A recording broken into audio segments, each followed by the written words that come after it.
बिस्मिल्लाहिर्रहमानिर्रहीम। अस्सलाम वालेकुम बेटा जी। अभी हम सॉल्व करेंगे question number 2 exercise 3.4 class 10th।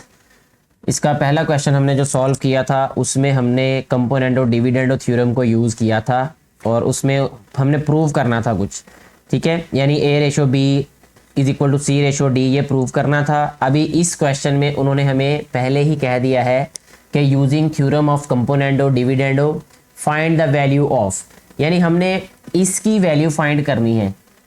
दूसरे लफ्ज़ों में हमने आंसर में ये फाइंड करना है, ये आंसर में होना चाहिए, ठीक है।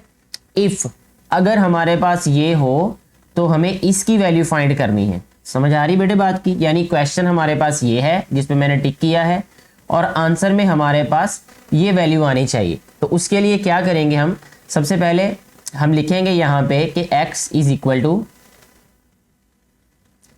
4yz upon y plus z। अब ये जो क्वेश्चंस हैं ये बहुत ही इजी क्वेश्चंस हैं। इसमें हमने इस वाली वैल्यू पे, ये जो हमने आंसर में बनाना है, इस पे नज़र रखनी है और इसी के लिहाज से हमने क्वेश्चन को सॉल्व करते जाना है। जैसे देखें, ये जो प्लस है इसकी लेफ्ट साइड पे हमारे पास क्या वैल्यू है कि x के साथ 2y ऐड हो रहा है और 2y सब्ट्रैक्ट हो रहा है। इसका मतलब ये कंपोनेंडो और ये डिविडेंडो थ्योरम, और 2y अभी हमारे पास है नहीं, ठीक है, तभी हम कंपोनेंडो डिविडेंडो थ्योरम लगाने से इसको ये लिख सकेंगे ना। तो पहले 2y लेके आना पड़ेगा। इसका मतलब कि हम इन दोनों साइड्स को 2y पे डिवाइड कर देंगे, ठीक है। तो यहां पे हम लिखेंगे डिवाइडिंग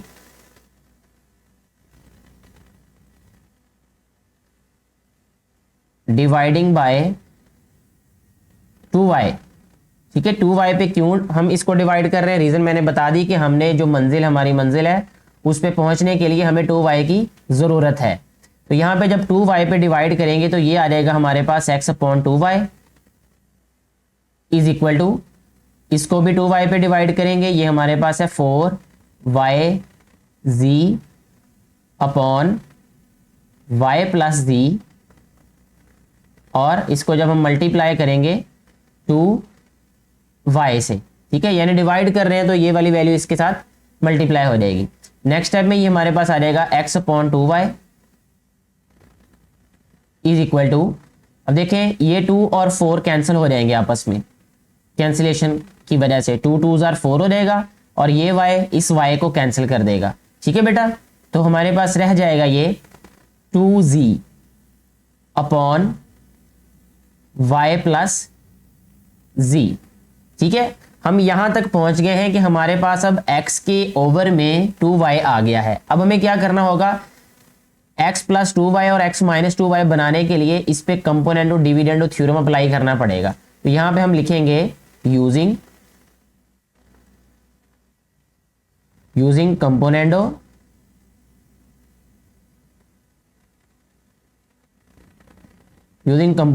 डिविडेंडो थ्योरम।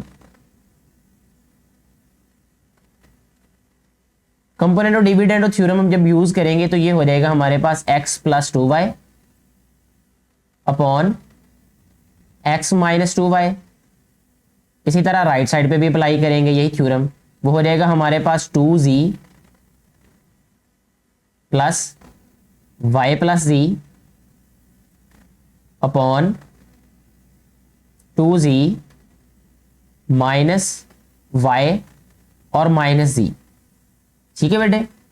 इसको मजीद सिंप्लीफाई करने से ये आ जाएगा हमारे पास x plus 2y upon x minus 2y is equal to, ये 2z है इसमें z ऐड करेंगे तो ये आ जाएगा हमारे पास 3z प्लस y।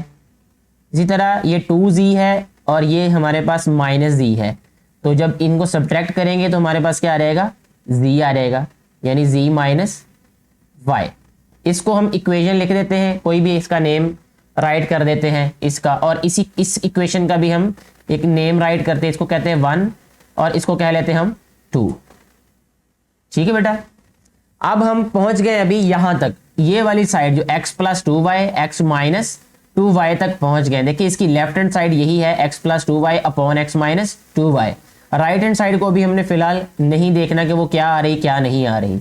इसके बाद देखें इसमें जो वैल्यू ऐड हो रही है वो है हमारे पास x प्लस 2z और x माइनस 2z। अब ये फाइंड करने के लिए हमें फिर दोबारा इक्वेशन 1 से चलना पड़ेगा, यहां तक आएंगे हम, जहां हम 1 से 2 तक आए, दोबारा इक्वेशन 1 लेंगे, उसको फिर हम 2z पे डिवाइड करेंगे और फिर आगे वो हम दोबारा इक्वेशन बनाएंगे। तो इसके लिए हम यहां पे लिखेंगे, यहां लिखते हैं हम taking equation 1, taking equation 1। Equation 1 क्या है हमारे पास, x is equal to 4yz upon y plus z। ठीक है, अब हमने डिवाइड किस पे करना, 2z पे। यहां हम लिखेंगे डिवाइडिंग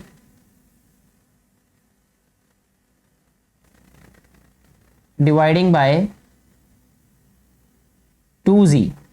जब 2z पे डिवाइड करेंगे ये आ जाएगा हमारे पास x upon 2z is equal to 4yz upon y plus z into 2z। जी, ये आ जाएगा हमारे पास x upon 2z is equal to, जब इसको कैंसिल करेंगे हम तो ये आएगा हमारे पास, देखिए ये 2 4 को कैंसिल करके 2 कर देगा और ये z को ख़त्म कर देगा।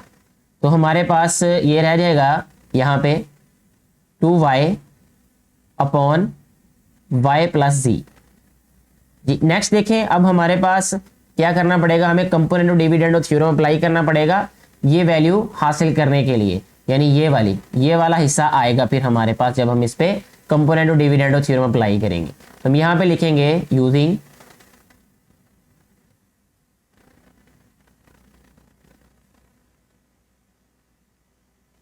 कंपोनेंट ऑफ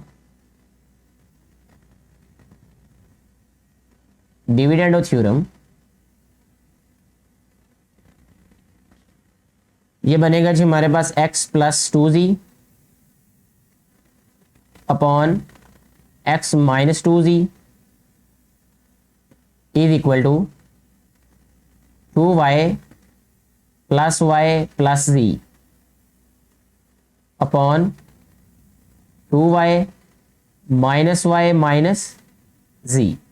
यहां लिखेंगे हम लेफ्ट साइड पे x प्लस 2z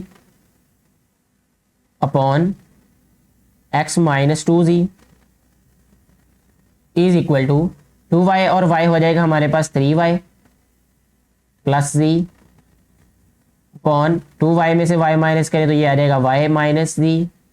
इसको हम लिखेंगे इक्वेशन नंबर 3। ठीक है जी, अब देखिए हमारे पास इक्वेशन जो 2 है उसकी लेफ्ट हैंड साइड क्या है और इक्वेशन 3 की लेफ्ट हैंड साइड क्या है।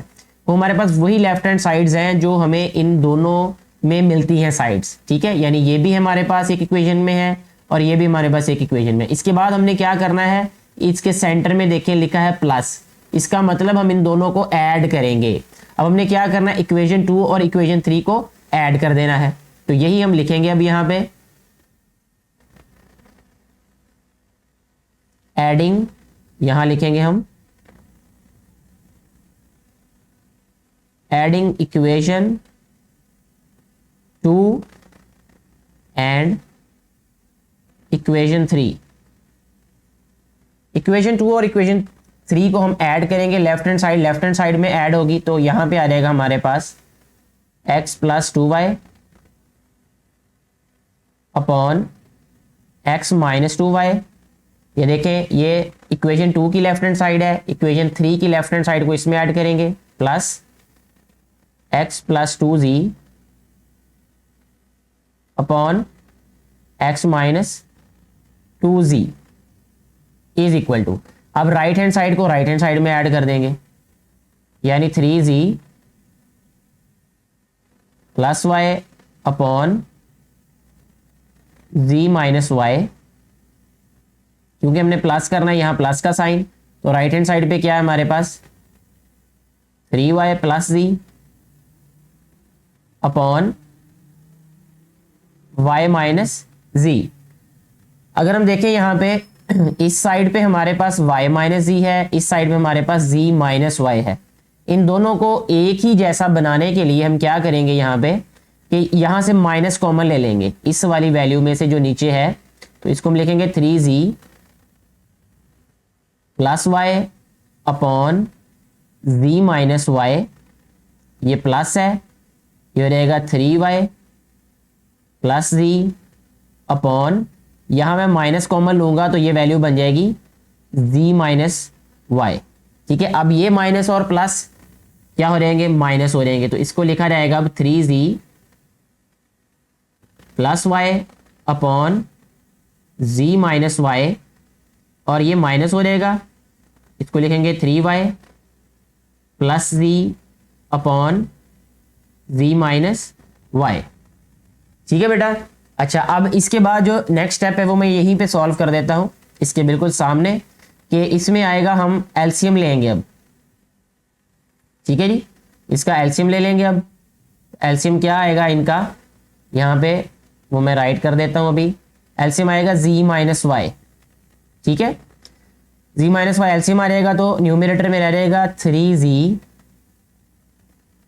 Plus y minus 3y minus z। ठीक है, क्योंकि माइनस की वैल्यू है, अगर आप देखें यहाँ पे माइनस की वजह से ये जो नेक्स्ट वैल्यूज है उनके साइन चेंज हो जाएंगे।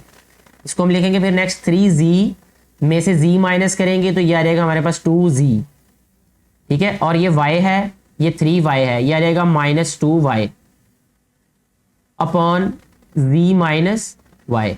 न्यूमरेटर में से 2 कॉमन आ रहा है तो ये आ जाएगा हमारे पास z minus y upon z minus y. z minus y z minus 1 से z माइनस वाई से कैंसिल, तो हमारे पास आंसर क्या आ जाएगा इसका 2। ठीक है, हमने लेफ्ट हैंड साइड इसकी लिखनी है ये सारी की सारी वैल्यू, जिसको मैं अभी आइडेंटिफाई करने लगा हूं। लेफ्ट हैंड साइड पे ये सारी वैल्यू आएगी, यानी x plus 2y upon x minus 2y plus x plus 2z upon x minus 2z is equal to 2। ये इस क्वेश्चन का आंसर होगा। मुझे उम्मीद है कि आपको ये क्वेश्चन अच्छे तरीके से समझ आ चुका होगा। नेक्स्ट क्वेश्चन भी बिल्कुल ऐसे ही सॉल्व करेंगे जैसे हमने ये वाला क्वेश्चन सॉल्व किया है। नेक्स्ट बढ़ते हैं इसके थर्ड पार्ट की जानिब। थर्ड पार्ट में हमें कहा गया है कि हमने फाइंड करनी ये वैल्यू, जबकि हमारे पास जो x की वैल्यू है वो ये है। ये भी साथ में बताता चलूं कि जो सेकंड पार्ट है वो बिल्कुल वैसे ही सॉल्व होगा 100% जैसे हमने फर्स्ट वाला पार्ट सॉल्व किया।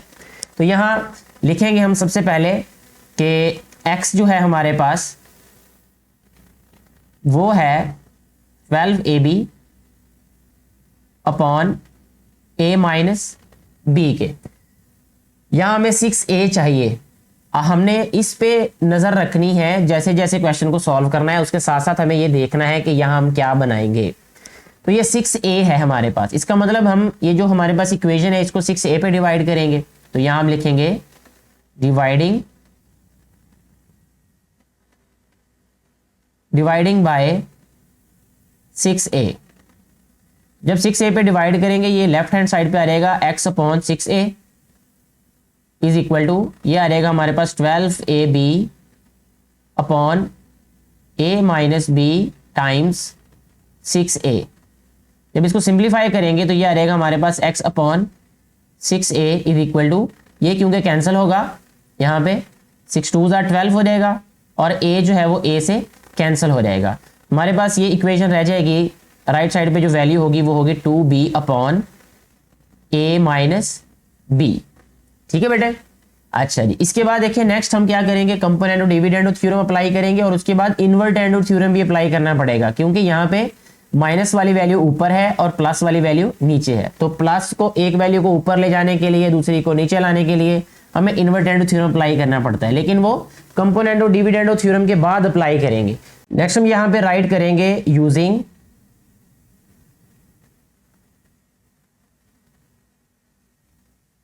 कंपोनेंडो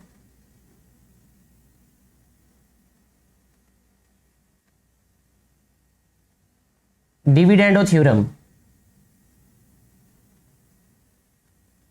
तो जब हम कंपोनेंट और डिविडेंडो थ्योरम यूज करेंगे तो ये वैल्यू हमारे पास आ जाएगी x plus 6a upon x minus 6a, और राइट साइड पे हमारे पास जो वैल्यू आएगी वो होगी 2b plus a minus B, यानी numerator plus denominator upon 2b minus a plus b। अब मैं एक स्टेप यहाँ पे स्किप कर रहा हूँ क्योंकि ऑलरेडी हम काफ़ी सारे क्वेश्चंस को सॉल्व कर चुके हैं।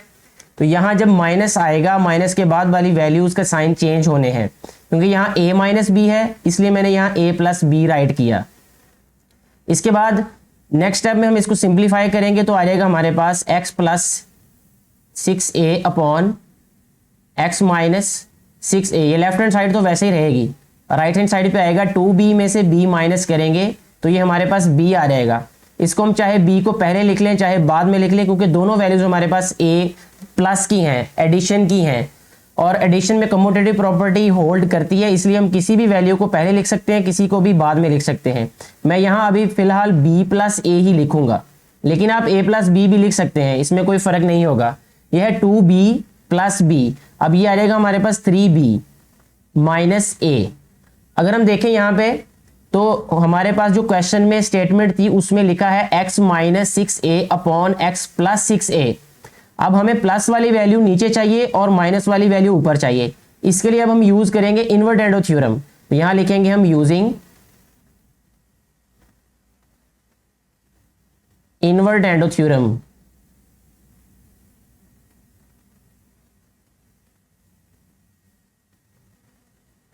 जब हम इनवर्टेंडो थ्योरम यूज करेंगे तो जो न्यूमिनेटर है वो डिनोमिनेटर में चेंज हो जाएगा और डिनोमिनेटर न्यूमिनेटर में। तो इसको लिखेंगे फिर हम x minus 6a upon x plus 6a, और जो राइट हैंड साइड पे वैल्यू है वो भी ऐसे ही, उसके साथ भी यही सलूक करेंगे हम कि ये आ जाएगा हमारे पास 3b माइनस a अपॉन, इसको मैं a प्लस b लिख लेता हूं, और इसको हम लिखेंगे इक्वेशन 2। इक्वेशन 1 हमारे पास कौन सी होगी, जो कि हमारे पास सबसे पहले नंबर पे जो क्वेश्चन में गिवन स्टेटमेंट है उसको हम इक्वेशन 1 लिख देंगे, जैसा हमने इससे पहले क्वेश्चन में किया था। अब नेक्स्ट देखिए हमारे पास जो वैल्यू सब्ट्रैक्ट हो रही है, जैसा मैंने पहले बताया था कि आपने क्वेश्चन की स्टेटमेंट को बार बार देखना है और उसी के मुताबिक क्वेश्चन को सॉल्व करते जाना है, खुद ब खुद क्वेश्चन सॉल्व हो जाएगा। अब यहाँ पे जिस वैल्यू को हमने सब्ट्रैक्ट करना है वहां पे हमें 6b चाहिए क्वेश्चन में, यानी 6b ऐड हो रहा है और सब्ट्रैक्ट हो रहा है। इसका मतलब अब हम 6b पे डिवाइड करेंगे दोबारा इक्वेशन को। तो यहां लिखेंगे अब हम टेकिंग इक्वेशन 1 या फ्रॉम इक्वेशन 1,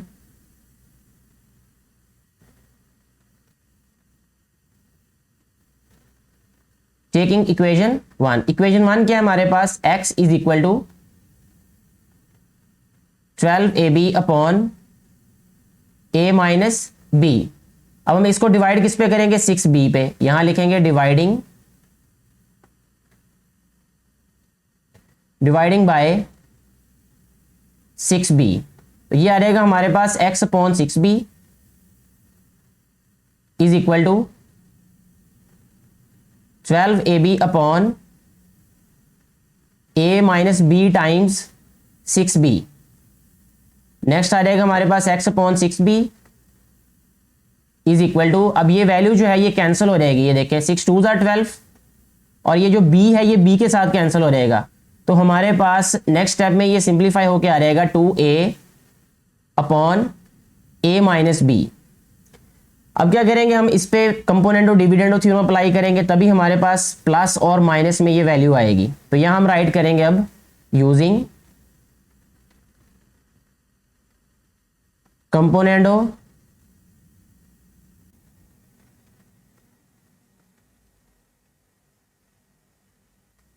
डिविडेंडो थ्योरम। ये आ जाएगा बेटे हमारे पास x plus 6b upon x minus 6b, और राइट साइड पे आएगा हमारे पास 2a plus a minus b, क्योंकि जब हम प्लस करते हैं तो साइन चेंज नहीं होते। इसी तरह जब हम डिनोमिनेटर में सब्ट्रैक्ट करेंगे तो ये आ रहेगा 2a माइनस a, और ये आ रहेगा प्लस b, यानी जो साइन माइनस का था वो नीचे प्लस हो रहेगा। नेक्स्ट स्टेप में इसको लिखेंगे हम x plus 6b upon x minus 6b is equal to, अब देखिए 2a में a ऐड करेंगे तो ये हो जाएगा 3a, यह रहेगा माइनस b अपॉन 2a में से a माइनस करेंगे तो यह रहेगा a प्लस b। इसको हम लिखेंगे इक्वेशन नंबर 3। अच्छा अब देखें बेटे कि इक्वेशन 1 और 2 के साथ क्या सलूक करना है। अब ये क्वेश्चन की स्टेटमेंट पे अगर हम जाएं दोबारा, तो क्वेश्चन की स्टेटमेंट में हमें दिया गया है कि ये हमारे पास माइनस का साइन है। मैं थोड़ा सा इसको हाईलाइट करता हूं। देखें ये जो सर्कल है आपको नजर आ रहा है रेड कलर का, इसके अंदर माइनस का साइन है। इसका मतलब हमने इक्वेशन 2 और 3 को अब सब्ट्रैक्ट करना है। तो यहां पे हम यही करेंगे कि इक्वेशन 2 और 3 को सब्ट्रैक्ट करेंगे। यहां लिख देते हैं सब्ट्रैक्टिंग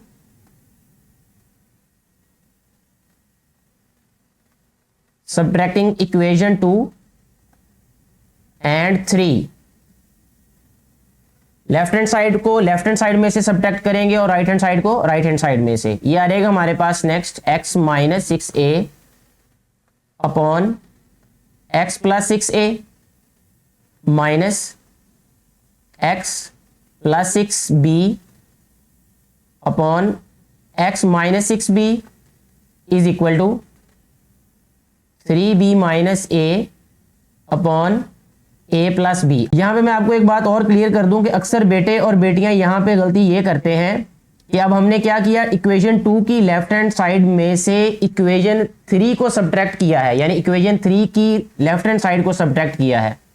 इसी तरह राइट हैंड साइड को भी राइट हैंड साइड में से जब सब्ट्रैक्ट करना है तो इक्वेशन 2 की राइट हैंड साइड को हम पहले लिखेंगे और इक्वेशन 3 की जो राइट हैंड साइड है उसको बाद में लिखेंगे। इस बात का आपने ध्यान रखना है कि अगर आपने 3 इक्वेशन की राइट हैंड साइड में से इक्वेशन 2 की राइट हैंड साइड को सब्ट्रैक्ट कर दिया तो क्वेश्चन गलत हो जाएगा, जो कि अक्सर बेटे और बेटियां ये गलती करते हैं। यहां पे अब हम लिखेंगे minus 3a minus b upon a plus b। अब यहां पे अगर हम देखें बेटे हमारे पास दोनों डिनोमिनेटर a प्लस b है। इट मीन्स कि दोनों का हमारे पास जो एलसीएम है वो सेम ही होगा, तो यहां आ जाएगा a प्लस b।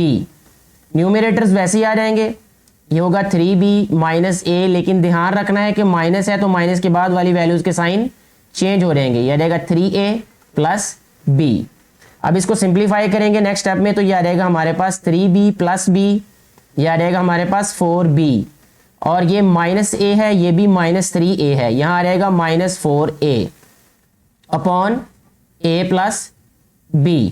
नेक्स्ट बेटे ये दोनों में से 4 जो है ये कॉमन आ रहा है न्यूमिनेटर में, तो इसको हम लिखेंगे 4 into b minus a upon a plus b। तो अब देखें इन वैल्यूज में से कोई भी वैल्यू हमारे पास कैंसिल नहीं हो रही, तो यही हमारे पास इस क्वेश्चन का आंसर होगा। तो जब आपने आंसर इसका राइट करना है तो लेफ्ट हैंड साइड पे हमारे पास ये सारी की सारी वैल्यू आएगी, ये जिसको मैंने इनसर्कल किया है, जैसे कि x minus 6a upon x plus 6a minus x plus 6b upon x minus 6b is equal to 4 times b minus a upon a plus b। ये इस क्वेश्चन का आंसर होगा। मैं इसको भी सर्कल कर देता हूं ताकि आपके लिए आसानी हो ये समझने में कि हमारे पास फाइनल आंसर क्या आ रहा है। ऐसे हमारा ये वाला क्वेश्चन भी कंप्लीटली सॉल्व हो जाता है। नेक्स्ट हम अगर क्वेश्चन नंबर 4 की बात करें तो उसमें हमें कहा है कि find the values of x minus 3y upon x plus 3y minus x plus 3z upon x minus 3z। यहाँ पे बेटे अगर हम गौर करें तो ये बिल्कुल ऐसे ही क्वेश्चन सॉल्व होगा जैसा हमने इससे प्रीवियस क्वेश्चन को सॉल्व किया। पहले हम 3y पे डिवाइड करेंगे इक्वेशन को, यानी ये जो हमारे पास गिवन इक्वेशन है, यानी जो क्वेश्चन में हमें स्टेटमेंट दी गई है, x को डिवाइड करेंगे 3y पे, फिर कंपोनेंट और डिविडेंड थ्योरम अप्लाई करेंगे, उसके बाद इन्वर्ट एंड थ्योरम अप्लाई करेंगे, तो हमारे पास ये वाली साइड आ जाएगी। ठीक है, इसके बाद सेकंड नंबर पे हमने क्या करना है कि दोबारा इस इक्वेशन को चूज करना है, 3z पे डिवाइड करना है पहले, उसके बाद कंपोनेंट और डिविडेंड और थ्योरम अप्लाई करेंगे तो हमारे पास इक्वेशन आ जाएगी। दोनों इक्वेशन को सब्ट्रैक्ट करेंगे, जो कि सेंटर में माइनस का साइन हमें बताता है कि दोनों को हमें सब्ट्रैक्ट करना पड़ेगा। जब हम सब्ट्रैक्ट करेंगे तो हमारे पास क्वेश्चन का आंसर आ जाएगा। ये बिल्कुल वही स्टेप्स रिपीट होते हैं जो इससे प्रीवियस क्वेश्चन में हमने क्वेश्चन को सॉल्व करने के लिए स्टेप्स यूज किए थे। तो ये क्वेश्चन आपने खुद ही सॉल्व कर लेना है। नेक्स्ट चलते हैं हम क्वेश्चन नंबर 5 की जानिब। है तो वो भी बहुत आसान और ऐसे ही सॉल्व होगा जैसे प्रीवियस क्वेश्चन सॉल्व हुआ है, लेकिन इसको हम सॉल्व कर लेते हैं अभी। इसमें अगर हम देखें सबसे पहले हमें s की वैल्यू दी गई है जो कि है 6pq upon p minus Q. इसको हम लिखते हैं इक्वेशन 1। इसके बाद देखें यहां 3p है हमारे पास जो s में से सब्ट्रैक्ट हो रहा है, लेकिन हमने अभी फिलहाल इस बात को नहीं देखना कि सब्ट्रैक्ट हो रहा है या ऐड हो रहा है, हमने सिर्फ ये देखना है कि कौन कौन सी वैल्यू पे इसको हमें डिवाइड करना पड़ेगा। तो पहले 3p पे डिवाइड करेंगे हम इस इक्वेशन को। तो यहां लिखेंगे डिवाइडिंग बाय 3p। यह आ जाएगा हमारे पास s upon 3p is equal to 6pq upon p minus q times 3p। अब 3p जो है ये इसको कैंसिल करेगा, यानी 3 2s आर 6, यहाँ 2 आ जाएगा और p जो है इस p को कैंसिल कर देगा।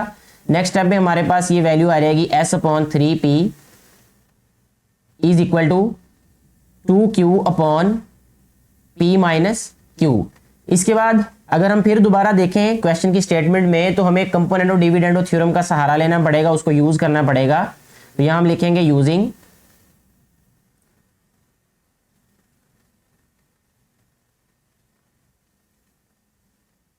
Component of dividend theorem. जब हम कंपोनेंट और डिविडेंड थ्योरम यूज करेंगे तो ये हो जाएगा हमारे पास s plus 3p upon s minus 3p is equal to right hand side पे आ जाएगा हमारे पास 2q plus p minus q upon 2q minus p plus q।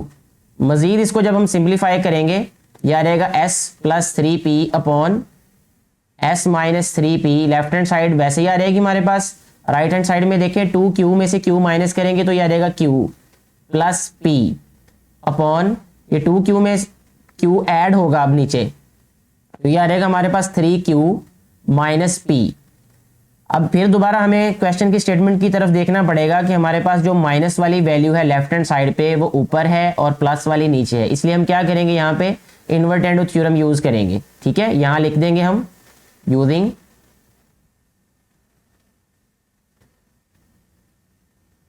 Invertendo theorem. जब हम इन्वर्टेंडो थ्योरम को यूज करेंगे तो ये आ जाएगा हमारे पास s minus 3p upon s plus 3p is equal to right hand side पे आ जाएगा 3q minus p upon q plus p। इसको हम लिखेंगे इक्वेशन नंबर 2। इसके बाद नेक्स्ट देखिए बेटे, इसमें जो वैल्यू ऐड हो रही है उसमें हमें 3q पे फिर दोबारा डिवाइड करना पड़ेगा। तो दोबारा इक्वेशन 1 को चूज करेंगे हम। यहां लिखेंगे टेकिंग इक्वेशन 1। इक्वेशन 1 हमारे पास क्या है, s is equal to 6pq upon p minus q। अब हम डिवाइड करेंगे 3q पे। यहां लिखेंगे डिवाइडिंग बाय 3q। तो ये आ जाएगा हमारे पास s upon 3q is equal to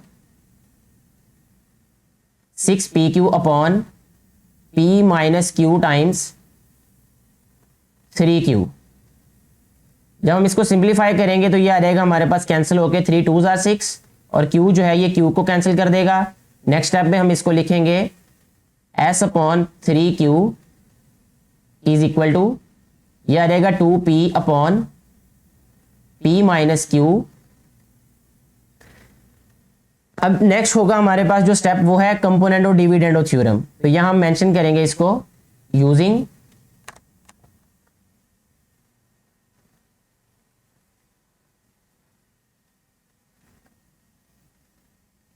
component of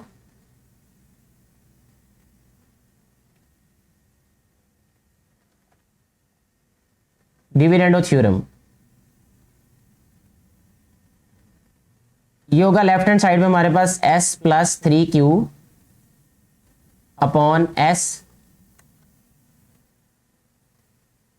minus 3q is equal to right hand side पे आएगा हमारे पास 2p plus p minus q upon 2p minus p plus q. Left hand side को वैसे ही लिखेंगे s plus 3q upon s minus 3q is equal to 2p में p plus करेंगे तो ये आ जाएगा हमारे पास 3p minus q upon 2p में से p सब्ट्रैक्ट करेंगे तो ये आ जाएगा p प्लस q। इसको इक्वेशन 3 राइट करेंगे अब हम। जी बेटे नेक्स्ट देखें क्वेश्चन की स्टेटमेंट में इन दोनों इक्वेशंस को हमें ऐड करना पड़ेगा फाइनल आंसर पे पहुंचने के लिए, तो हम इनको अब ऐड कर देते हैं। यहां लिखेंगे हम एडिंग इक्वेशन 3 एंड 2 एंड 3 लिख दें या 3 एंड 2 लिख दें, इससे भी फर्क नहीं पड़ता कोई भी। नेक्स्ट है जी हमारे पास लेफ्ट हैंड साइड में ऐड करेंगे जो है s minus 3p upon s plus 3p plus s plus 3q upon s minus 3q is equal to right hand side पे आएगा हमारे पास 3q minus p upon q plus p। यहां लिखेंगे हम plus 3p minus q upon p plus q। एक बात addition में याद रखें कि एडिशन में क्वेश्चन का आंसर गलत नहीं होगा अगर आप ये फर्स्ट वाली वैल्यू को बाद में लिख दें, बाद वाली वैल्यू को फर्स्ट पे लिख दें। लेकिन आप ख्याल रखें कि आप अगर लेफ्ट हैंड साइड पहले लिख रहे हैं इक्वेशन 2 की तो राइट पे भी उसी की इक्वेशन की साइड लिखें वही वाली, ताकि आपके लिए याद रखना आसान हो और जो सब्ट्रैक्शन वाले क्वेश्चन होते हैं उसमें फिर गलती नहीं होगी। अच्छा नेक्स्ट स्टेप में देखें ये q प्लस पी, ये p प्लस क्यू, इसका दोनों का मतलब एक ही है। q प्लस पी का मतलब भी p प्लस क्यू होता है क्योंकि कम्यूटेटिव प्रॉपर्टी होल्ड करती है इस पे। आपने 9th क्लास में पढ़ा होगा, 8th क्लास में भी ये पढ़ा होगा कि a प्लस बी जो है वो इक्वल होता है b प्लस ए के। इसको कहते हैं कम्यूटेटिव प्रॉपर्टी ऑफ एडिशन। यानी अगर हम 1 में 2 प्लस करें या 2 में 1 प्लस करें तो आंसर दोनों सूरतों में सेम ही आता है, इससे फर्क नहीं पड़ता इक्वेशन पे। तो यहाँ पे भी हमारे पास क्योंकि एलसीएम सेम है यहाँ हम लिखेंगे p प्लस क्यू, न्यूमिनेटर भी वैसे ही आ जाएगा यानी 3q माइनस पी प्लस है तो फिर वैसे ही बगैर साइन चेंज किए हमने वैल्यूज राइट करनी है यहाँ पे 3p minus Q. Next step में ये आ जाएगा हमारे पास 3q और माइनस q, ये आ गया हमारे पास 2q, ये है माइनस पी और प्लस 3p, ये आ जाएगा plus 2p upon p plus q। Next step में बेटे इसको हम राइट करेंगे, 2 कॉमन आ जाएगा हमारे पास तो ये आ गया q plus p upon p plus q। अब जैसा कि हम पहले भी ये बात कर चुके हैं कि कम्यूटेटिव प्रॉपर्टी होल्ड कर रही है एडिशन पे, तो अगर q पहले लिखा हो या बाद में लिखा हो इससे फर्क नहीं पड़ता। तो यहाँ पे क्या हो रहा है कि जो q प्लस पी है ये p प्लस क्यू से कैंसिल हो जाएगा, तो इस क्वेश्चन का बी आंसर हमारे पास क्या आएगा 2। तो अब फाइनली ये जो हमारे पास लेफ्ट हैंड साइड है, जब हमने दोनों इक्वेशंस को ऐड किया यानी s minus 3p upon s plus 3p plus s plus 3q upon s minus 3q, ये इक्वल आ जाएगा हमारे पास 2 के। ये हमारे पास इस क्वेश्चन का आंसर है। और इसके साथ ही ये जो क्वेश्चंस हमने सेकंड टाइप के सॉल्व करने थे वो भी कंप्लीटली सॉल्व हो चुके हैं। किसी भी तरह का आपका कोई क्वेश्चन हो तो आप नीचे कमेंट में पूछ सकते हैं। कमेंट करके मैं कोशिश करूंगा कि आपके हर क्वेश्चन का answer as soon as possible आपको दिया जाए। और अगर वीडियो अच्छी लगी हो तो इसको ज़्यादा से ज़्यादा बेटे और बेटियों के साथ शेयर करें ताकि उनको भी इससे फ़ायदा हो सके, जो कि इस वीडियो को बनाने का बुनियादी मकसद है। Thank you very much.